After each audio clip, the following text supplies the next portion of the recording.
Hello, friends. Today's story is The Grumpy Monkey. Valentine Gross-Out. Yeah. And this one is written by Suzanne Lang and illustrated by Max Lang. Let's get started, friends. Grumpy Monkey Valentine Gross-Out. Yeah. Jim Pansy was enjoying a nap in the sun when a voice awakened him. "Jim, do you like my flower?" tweeted Oxpecker. "My boyfriend gave it to me because we're in love."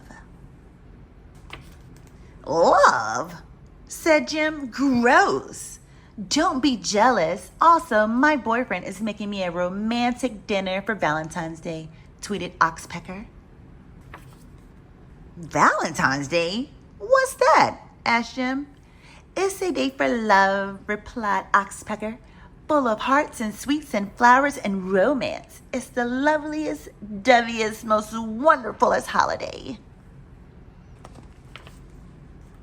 "Yuck," said Jim. "It sounds more like the grossest holiday." Jim went to find his neighbor Norman. "I bet Norman thinks Valentine's Day is as gross as I do," thought Jim. But when he got to Norman's branch, his neighbor was busy.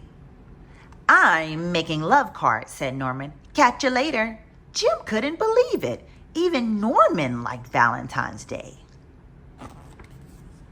Everywhere Jim went, there were couples being gross. Couples exchanging cards. Couples gazing into each other's eyes. Couples giggling for no reason. Couples slow dancing. Cuddling couples, snuggling couples, and worst of all, kissing couples. Finally, Jim couldn't take it anymore. "Ew! Valentine's Day is the grossest holiday." "It's true, all the kissing is pretty gross," said Norman, "but Valentine's Day isn't just about couples.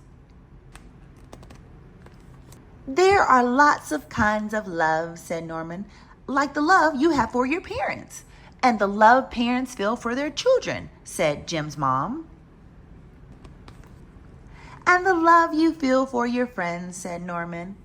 "Valentine's Day is about showing the people you love that you love them," said Jim's dad. Jim's arms were full of things that made him feel loved. It was nice feeling that he wanted to share. And so he made Valentines for all his friends and family. Maybe Valentine's Day isn't so gross after all, he thought. Gross! Ew, yucky! The end. What a lovely, lovely, lovely story. But until next time, friends, don't forget to like and subscribe. Happy Valentine's Day.